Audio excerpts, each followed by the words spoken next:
అనంతపురం జిల్లా రైల్వే ప్రాంతంలోకి ప్రవేశించకుండా రహదారికి అడ్డుగా నిర్మించిన గోడను తొలగించాలని డిమాండ్ చేస్తూ గుంతకల్ డీఆర్ఎం కార్యాలయం ఎదురుగా ప్రజా సంఘాల నాయకుల ఆధ్వర్యంలో వివిధ పాఠశాలలకు చెందిన విద్యార్థుల చేత ఆందోళన కార్యక్రమం నిర్వహించారు. ముందుగా పట్టణంలోని పురవీధుల గుండా డీఆర్ఎం కార్యాలయం వరకు నిరసన ర్యాలీ చేపట్టారు.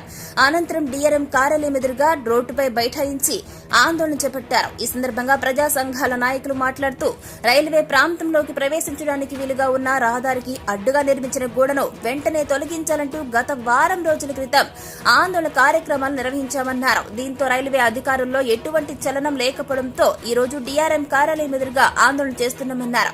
తక్షణమే రైల్వే ప్రాంతంలోకి ప్రవేశించకుండా రహదారికి అడ్డుగా నిర్మించిన గోడను వెంటనే తొలగించాలంటూ వారు డిమాండ్ చేశారు. లేని పక్షంలో రాబో కాలంలో పెద్ద ఎత్తున ఉద్యమం చేస్తామని హెచ్చరించారు. అనంతరం సమస్యలతో కూడిన వినతి పత్రాన్ని సంబంధిత రైల్వే అధికారులకు అందజేశారు.